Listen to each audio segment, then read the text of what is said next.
and welcome to another episode of Future Forward. I'm Steve Rosenbaum. I'm Gene DeRose. Hello. And we're going to dive into a murky world today. It's either awesome or absolutely fucking terrifying, or maybe both. Yeah, well, it's mind-boggling and intense and fascinating for us sort of ones that want to intellectualize all this, but you know, it's meaningful stuff, so we got to deal with it. So we're going bot hunting today. But before we do that, our trademark loving and hating, Gene, let's start with the loving. Let's start with the warm, positive one. Who are we loving today? Yeah, and ironically, it mimics the episode itself because, let's face it, so we know, bots we're doing in the context of all the big news around news and fake news and persuasion. And so, but it's a complete irony that under loving it, I have what I call newspapers that can. And what I mean by that is, in the midst of the struggles that newspapers as a business, as an industry, as a financial model, as a digital model have had, you know, there have been a couple of shining lights. And the numbers have not completely told the story yet, although there's some good signs, but I'm very, very encouraged. The first one is a little bit obvious, which is the now Jeff Bezos-owned Washington Post. And, you know, in some ways, their new tagline, "Democracy Dies in Darkness," is a perfect kind of mirror and a framework for the times that we're in. But they've really done a good job at how they've composed things. The second is The Guardian, the UK-based paper that's done a great job at sort of nationalizing / internationalizing itself, and has just excelled in really good content, in making itself discoverable, and in fact going beyond words. They have great videos, so that's loving. Hating is ironically the media coverage of fake news and what I would call influence in elections and the process of democracy. And what I hate the most about it is the dumb reductiveness that doesn't give us a window into what's really going on. Mark Zuckerberg is not deciding to include news or not news in the feeds. We have to remember, the feeds are all, unless they're ads, are past links that someone has decided to post. Now, they may have their algorithm give more or less emphasis to something if it's news, but you know, let's not confuse this. The old Pinterest rule still applies. 10 or 20% of what you see is somebody originally posting or including a link. 80 or 90% is stuff that people are just passing on. So, well, and that's gonna actually be the perfect transition into our conversation for this half hour about bots. But before we leave it, I just want to hammer on this point, which is it pisses me off, and journalists have a responsibility to give a little more attention to the nuance of this and to what's really going on, and not just take what Zuckerberg says and, like, you know, bring it straight through dumbly.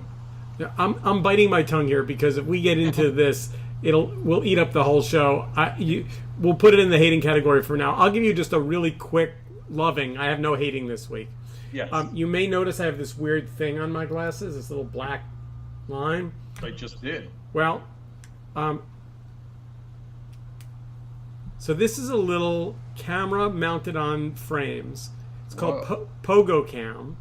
I'm not loving it yet because I'm just starting to use it, but as an early adopter into Google Glass and its sad demise, I think that's pretty cool. So I think that's cool, and I thought of an idea here, which is for you, because you're so good at this, we should call it immersing, because you're going to just dive in with zeal to this, and you may come out loving or hating it, but you know, it's something that you jump on really well. So yeah, no, I am guilty as charged, an early adopter. All right, so with that, we're going to go through a whole bunch of different categories around the issues facing not just Twitter, but Facebook and LinkedIn and all of the bots and false characters that are currently roaming the web.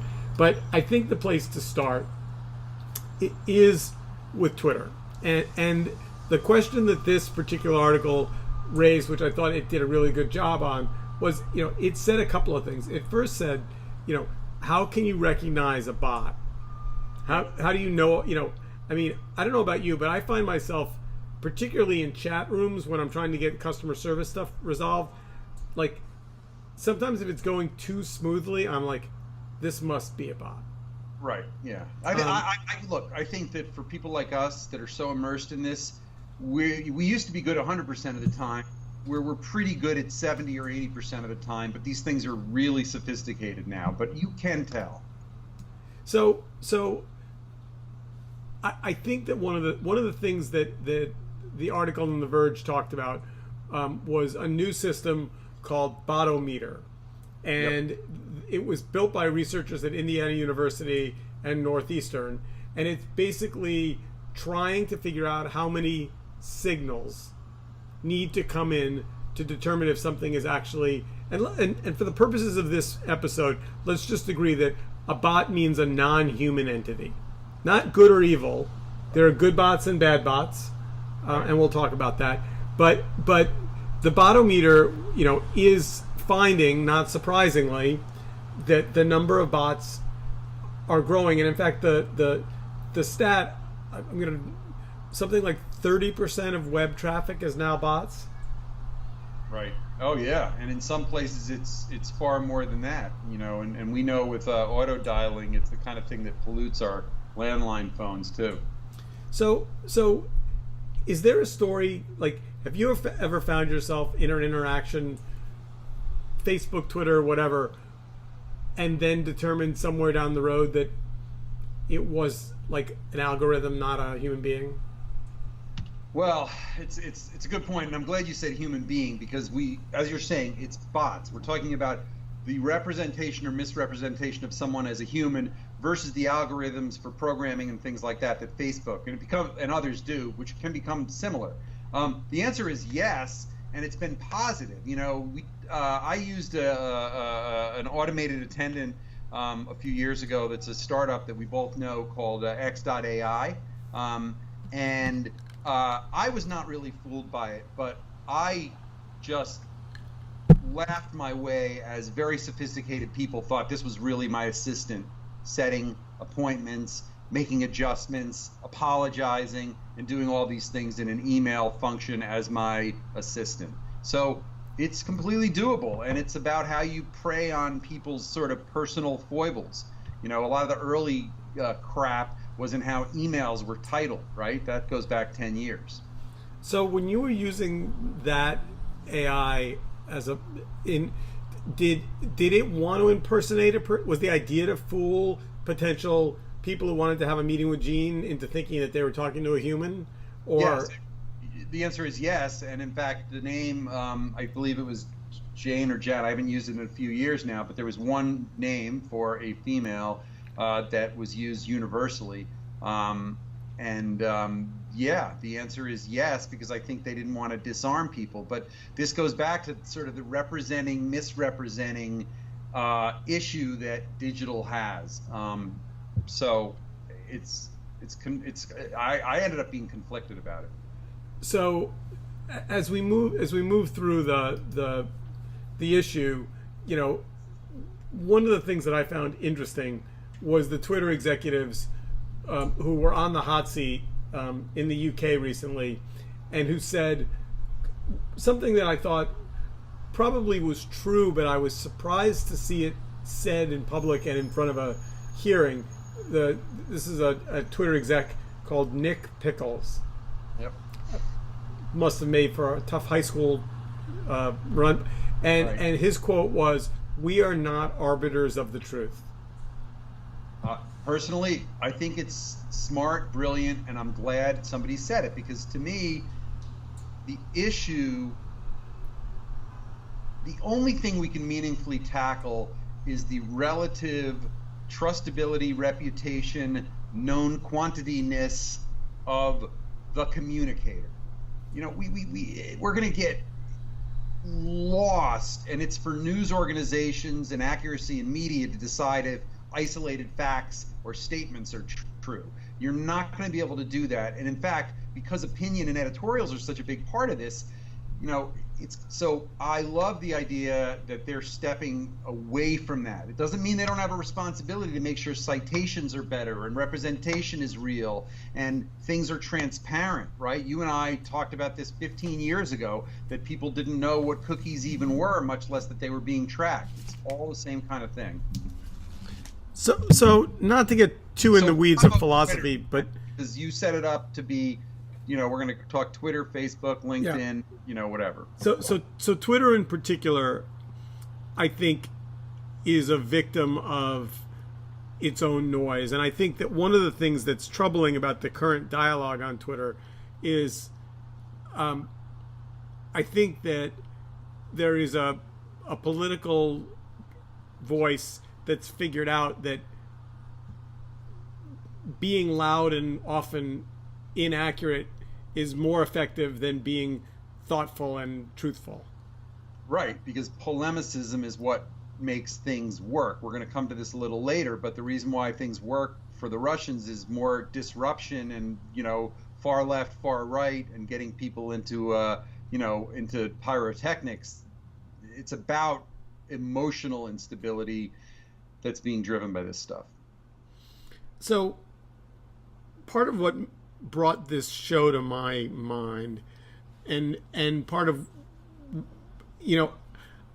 I have been getting an enormous number of Facebook friend requests, enormous number. And, I find myself looking particularly at how many friends we have in common as the metric of, is this a real person? But I am shocked by the number of particularly female and often somewhat alluring in the photograph friend requests with one friend in common.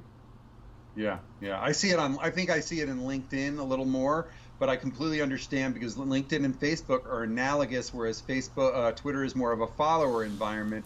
And with LinkedIn, those are sales tricks. Now they're going to become more increasingly persuasiveness tricks, but 90% of them are either the African embassy that wants to help you write them a check, or offshore web development services that's really in sales mode. So we all have our own personal kind of boundaries. What's yours in terms of if somebody sends you a friend request and is there a number of people you have to have in common before you pay attention to that face? It's I'm glad you asked it, and I'm glad that I prefaced before, because if you look at, and this is just the narrow way, Twitter, Facebook, LinkedIn, and forget about the others just for now, it's very different. For me, I've tried to keep Facebook more contained. You and I got on Facebook when it first left, Harvard and the Ivy League. And so the first wave of people that were on Facebook were all these digital people. So I went up to over 1,000 really early. And then I trimmed it back to people I felt I was really kind of meaningfully friendly with, and said LinkedIn is for, and Twitter to a certain extent is for, business relationships. So that's a mark that makes a big deal. And let's also remember, Facebook pushes very overtly that you can't really have more than one presence. It's for a person, whereas Twitter lets you and doesn't even mind, their presence. If you have personas, right? Yeah, and a lot of them are just the New York Times. So there's a lot in that we can unpack. Whereas LinkedIn is a person as well. So I completely agree. The one other thing I would just add, because a lot of this is just setting up the context right, is that Facebook did a very elegant thing that also has caused a lot of their problems. They took the model for how a person puts up their own page, and they said, well, let's just mimic it in terms of how a corporation or a brand or an entity or an institution. The format's exactly the same, so suddenly you've got inconsistency. And the world runs amok from there. So I spent about 15 minutes. There was a series of Donald Trump Twitter handles that were sent through an article that I have up on the screen that I shared with you called Computer Hope. And they were basically saying that's why you need the blue verified checkbox, because that means it's... So I'm looking at these 4 accounts, and there's the real Donald Trump with a blue checkbox. Then there's Donald Trump, same picture, but it's not real and it doesn't have it. So fine, that one's fake. Then there's Donald J. Trump with 2 P's. That one doesn't have a blue checkbox. That's fake. But the last one is real Donald Trump. It's spelled, I literally checked, it's spelled exactly the same. And one is real and one is fake. And for the life of me, I can't figure out how I would know that that's not the real Donald, except for, I guess, the verified account. Look, I think you're right on to something that in their own way, it's going to get to LinkedIn someday, but right now it's primarily a Twitter and Facebook issue. What these guys both have to confront is the veracity of who is being represented. Verified accounts on Twitter were something for famous people, but they may have to just move to the next step. And Facebook absolutely does. Facebook calls itself a social utility. I've often called it the 21st century phone book. I believe they may even need to have a phone conversation with an individual and start systematically doing something like that to verify, because Facebook has the most to lose from this running completely amok. And you're right, is running amok. So I was signing up for a Coinbase or a Bitcoin account the other day, and someone in security flagged something, and they said, we need you to send us a picture of your face holding up your driver's license, written with a piece of paper next to it, written today's date and this word. And I'm like, okay, I can do that. And I guess in Bitcoin land, that's a standard way that they confirm identity. Right. These things are evolving, and we've all seen a million times the, check which squares have a traffic sign in them, that is not defeating any bots anymore. But this seemed more like the proof of life thing where you're kidnapped and they make you hold up the newspaper over your head. No, you're 100% right. Look, this is, again, it's a kind of an age-old issue that needs to be dealt with again. And here's what I think philosophically is behind a lot of this stuff, is that it's like when web advertising first started. It turned out that the top 10 advertisers and the top 10 publishers were the same. They were just trading traffic amidst each other in a race to who got the most eyeballs. It was years later before Procter & Gamble started showing up. Most of the tools as social media first evolved were and still are for publishers, not consumers. Most of the dashboards, most of the ways of understanding what's going on, get more followers, find out who unfollowed you, figure out what you should post today. Not enough are tools to help understand what the hell's going on. And in fact, it's actually backfired on Twitter, because you reached a point right after their IPO when most of normal civilians didn't even know how the heck it even worked, right? And didn't know that it wasn't just about, that it was for consumers as well as for those that wanted to say something. So let's get to LinkedIn scams, because I think we've both been, if not victims of it, we've been targeted by it. I'd like to think that everyone who's actually a connection of mine on LinkedIn is a real person, but the truth is probably not.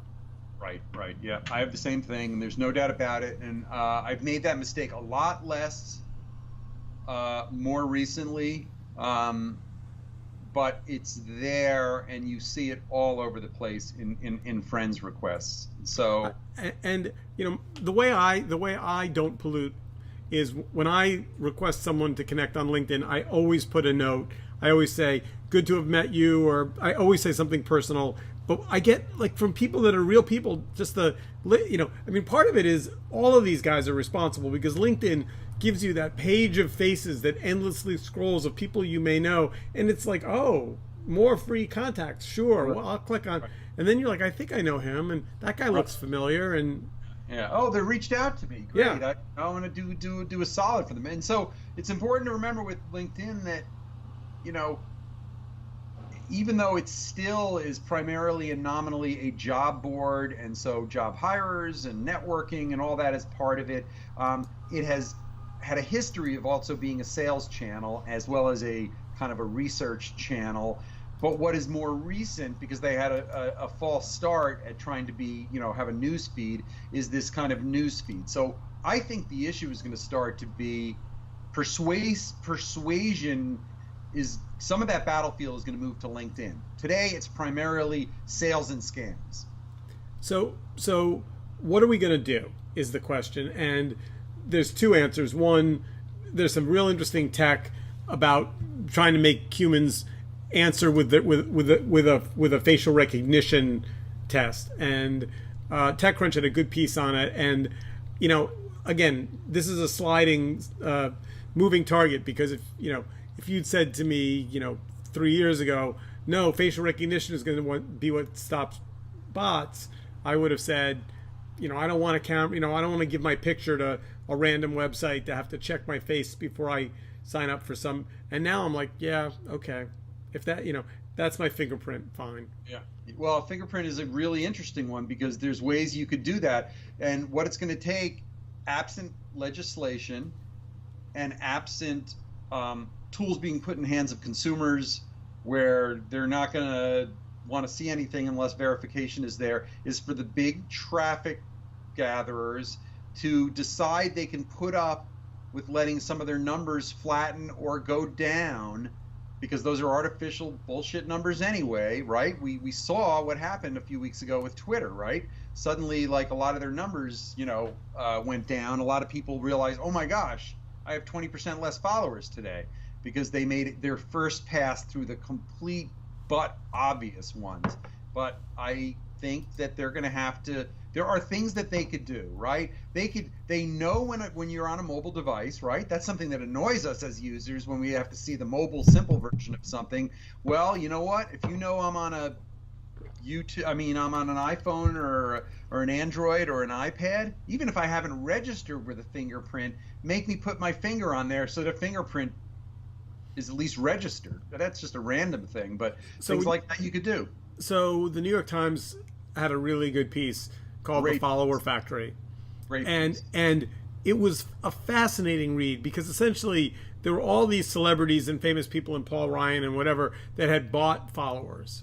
Yep. And it makes you wonder, when they were putting down their $5 or whatever, the $50, whatever the number was, to buy 1,000 followers, did they think that they were somehow getting real people? Like, did they think they were getting real people, or did they know that it was fraudulent?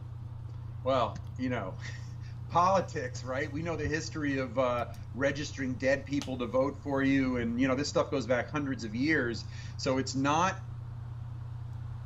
new per se. What is new are the gray areas and the squishiness of this, right? There's nothing illegal in one of the classic Twitter ways of gaining more followers, which is like follow the people that have 700,000 people that they're following and 700,000 followers. Like, that's air. We all know how to recognize that kind of thing. What I'm getting at is that there's pure buying and illegality, but I think the vastness of the stuff that's hard to pin down is in the gray area, and I don't know how they go about dealing with that. I mean, what's your, you know how to recognize this stuff. When we're deciding who to follow or who to respect, your eyes go up if somebody with 100,000 followers follows you, right? If you check it every once in a while, but then you see they're following 200,000 people, and you're like, if I haven't heard of them, I don't care. I think that the difference between good bots and bad bots is actually really important. I'm glad you meant that, yeah. And I will tell you that I am. Well, I'll give you an example of a bad bot. So I'm trying to hire a contractor to do some work in my apartment, and I go online and I look at all these various sites, and I go on Yelp and I go on Craigslist. Finally, just for fun, because every time I now buy anything from Amazon, they say, "Would you like us to install it for you?" I'm like, huh. So do they have like a backlog of local contractors that they vetted? So I go and I type into the Amazon, into the Facebook search bar, electrician near me, and I get all these results. And the third one was called Harvard electrician, and I thought, well, that's kind of funny. Went to Harvard, and now you're an electrician. Doesn't seem. So I click on it, and it's a link to Harvard University and a panel about electrical infrastructure in the United States. So clearly they built a bot that scraped the web, that poked around and found things that said electrical something, and they determined incorrectly that this was a service provider. Right. Well, that tells me that there is zero qualification of that link. Right. And, ironically, this circles back to things being about publishers seeking followers, which is the same for websites, right?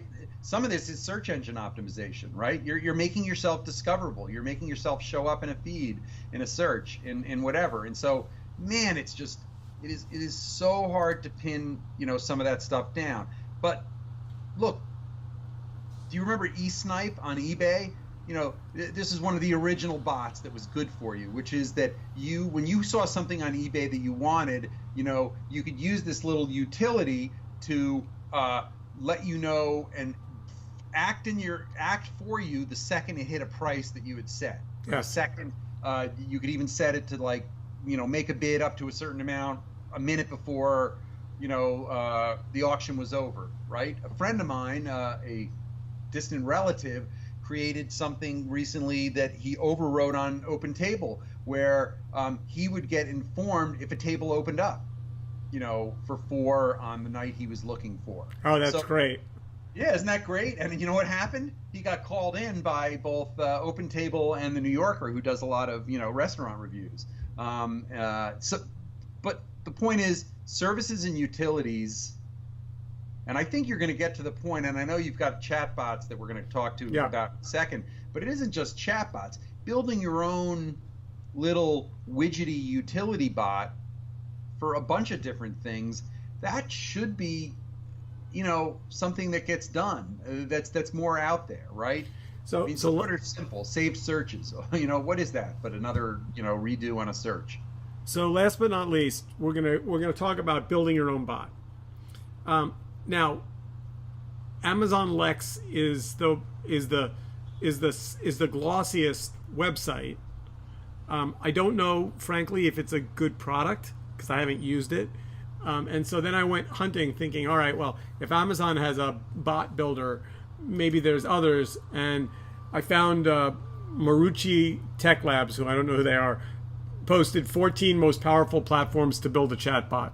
And what's interesting as you read through these, it's hard to just, they're all free. They're all user-friendly. They're all drag and drop. They're all simple. They all come with various pre-built templates built in. So, I mean, even if we decided we wanted to, you were going to build one on Chatfuel and I was going to build one on Botsify or FlowXO or Beepbop, or it goes on and on. They all, the answer is, like, when you read these, even without using them, and I will talk about one I used earlier, like, it's clear these aren't going anywhere. Yeah. And they're, by the way, they're the beginning of the digitization of something that used to be a little manual. The last frontier where you couldn't get into in an automated way has been forums and chat rooms and things like that, where you have to register, you have to be a presence. And I have a former colleague who used offshore, 98 cents an hour, eloquent English speakers from countries like India or Pakistan, and would have them systematically go in and post into the places where he wanted to draw an audience from, right? So, before intelligent agents show up, we've got these unintelligent agents. Now we're starting to see things like this. But tell me about the one that you're, So I decided on NPR on the media, Bob Garfield show, he interviewed a guy that had a platform that built bots, and it was available, and I signed up. I don't frankly remember the name. This was a year and a half ago, and I built a bot. Took me the better part of half a day. Probably wasn't nearly as easy as these are now, but it worked great. And I'm a good writer, so I was able to make it conversational and funny and chatty. And I had people, I said to people, come talk to me about whatever the subject was, and people interacted with my bot and thought it was neat. Where was it kind of placed though? Like what was the specific of or is that saying Facebook? So it was on Facebook Messenger. Yeah, I guess it was Messenger. I guess that's right. Yeah, I'd have to dig it up. My point is, like, once you have the tools, whether you use them for nefarious purposes or, you know, it wasn't clear to me until we started to talk about this show that this is not a little thing. This is not going to be legislated away.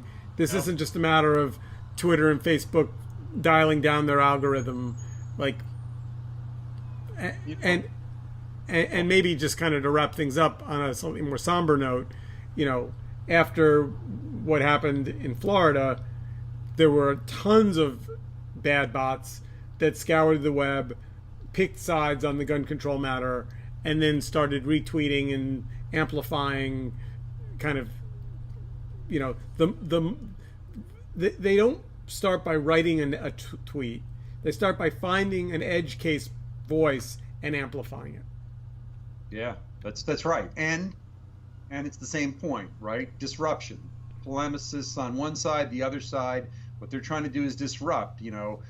They weren't for Trump. They were for the most disruptive force they could put in place, to the extent that the Russians got involved at all in the election, you know, which just was Trump. It wasn't about liking Trump. Now that he's in, they're doing other disruptions. One thing I just want to say, because I say it a lot, and I don't have full solutions, but digital media literacy, starting as young as you possibly can and including at an adult level, is as important as anything. And it isn't like a school you go to. It's a whole number of things. We used to have, you know, the Ad Council, remember, used to be, you know, this was very television and print media specific, and it was about recognizing ads, and it involved rules saying you had to do this and asking questions.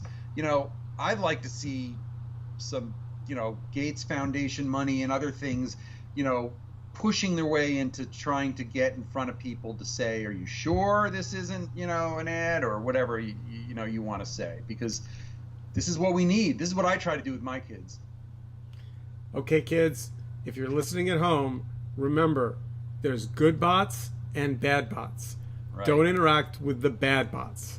Right, and don't build a bad bot. Good to see you. Have a good week. We'll be back next week for another episode of Future Forward. Onward. Forward.